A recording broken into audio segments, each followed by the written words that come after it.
Hello viewers, myself is Dr. Neeta and you are watching my channel Learn Literature with Dr. Neeta. So let us begin today's topic.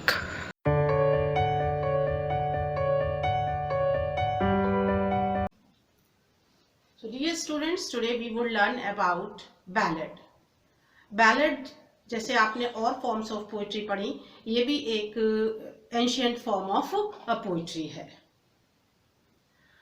Ballad is a narrative verse tale of romance and adventure. Narrative verse tale means एक कहानी जैसी सुनाई जा रही है. इसमें भी एक वर्स में होती है, इट मीन्स पोइट्री में होती है, और ये एक कहानी होती है किस चीज की, रोमांस एंड एडवेंचर की, जिसमें साहसी कार्य करता हुआ कोई व्यक्ति दिखाया जाता है. The word ballad has a Latin root, Latin language से लिया गया वर्ड है, लैटिन में जिसके मीनिंग होते हैं डांस. और बैलेड्स जो हैं पहले डांस के साथ ही गाए जाते थे और ओरली वो ट्रांसफर किए जाते थे एक जनरेशन से दूसरी जनरेशन तक. और इसे या तो एक सिंगर गाता था, स्ट्रॉलिंग सिंगर मीन्स वो सिंगर जो गांव में घूम घूम के गाते हैं, और या बैंड ऑफ सिंगर्स होते थे यानी ग्रुप ऑफ सिंगर्स होते थे. And they use to earn their livelihood, अपना रोजी रोटी चलाते थे उससे. और इसीलिए ये पुराने समय में it was a kind of public entertainment.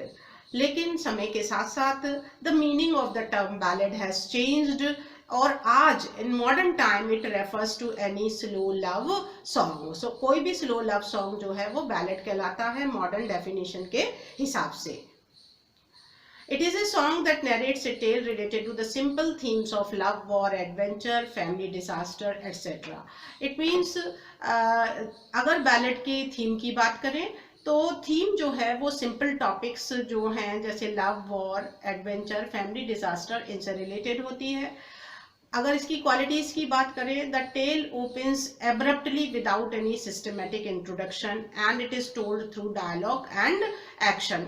It means जो स्टोरी इसमें सुनाई जा रही है वो यकायक शुरू हो जाएगी, आपको समझ नहीं आएगा कि इससे पहले क्या हुआ था, लेकिन थोड़ी जैसे ही स्टोरी आगे बढ़ती है आपके मन में एक सस्पेंस, एक हॉरर, एक टेरर, आखिर ये हो क्या रहा है, कैसे हो रहा है, ऑल ऑफ ए सडन ये कहाँ से क्या हुआ, इस तरीके से वो शुरू होते हैं. और ये एब्रप्टली शुरू करने का पीछे का पर्पस ये है कि ताकि ये रीडर का अटेंशन अपनी तरफ आकर्षित कर सके.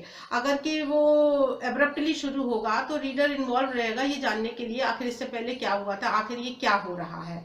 So the atmosphere of of and fear is produced to project tragic and sad theme.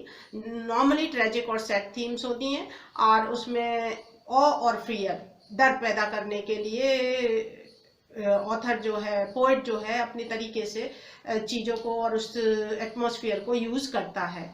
उस बैलेड में सिंगल एपिसोड इज नरेटेड, एक ही कहानी एक बैलेड में होगी, लेकिन उस कहानी की कोई बारीक डिटेल्स नहीं दी जाती हैं कि वो किस समय की कहानी है, किस स्थान की कहानी है, ये नहीं बताया जाता है.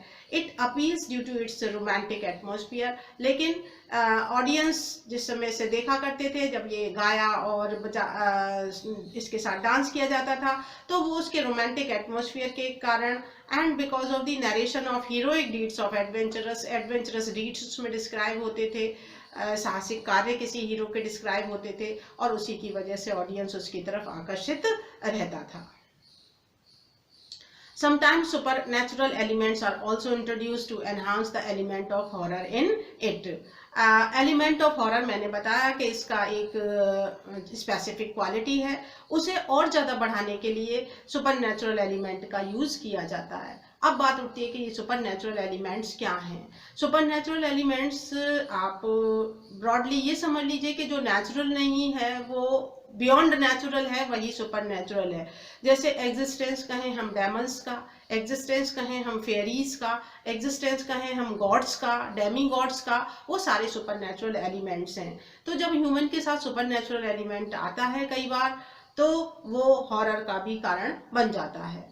It is simple in language and impersonal in treatment.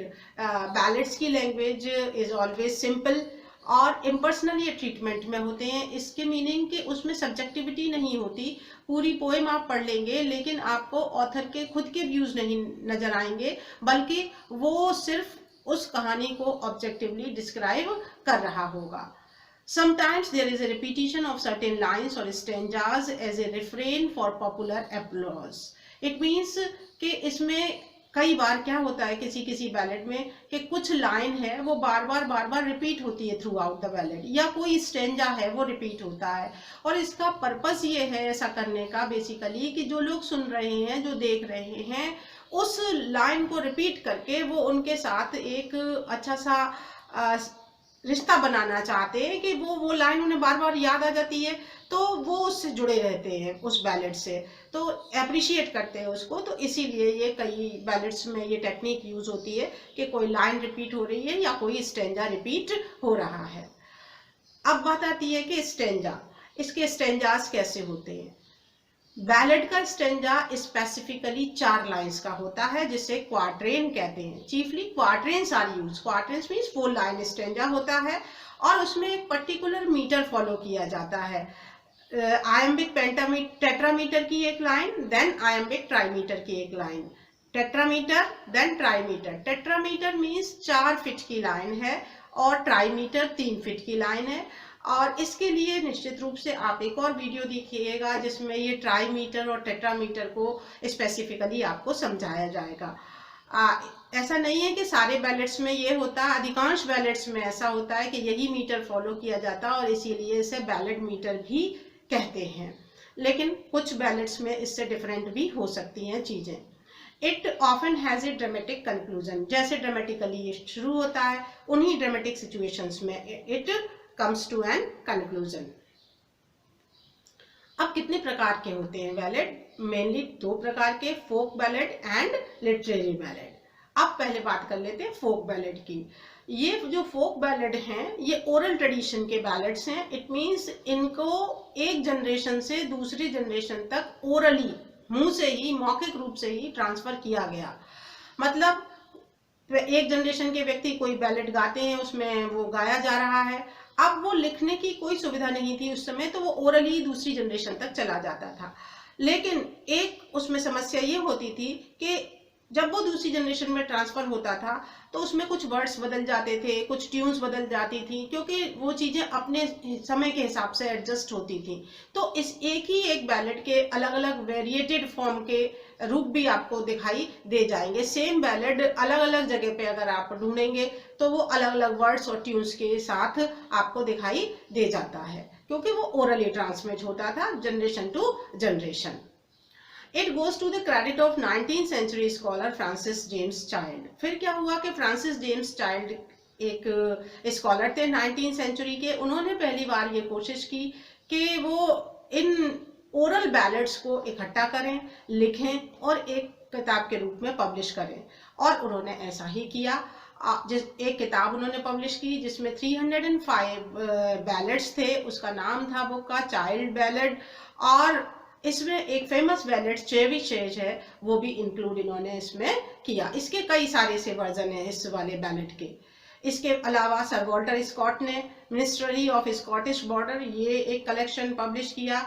इसी तरीके से रॉबर्ट बर्न्स ने हेस्टी मैन्युस्क्रिप्ट पब्लिश किया।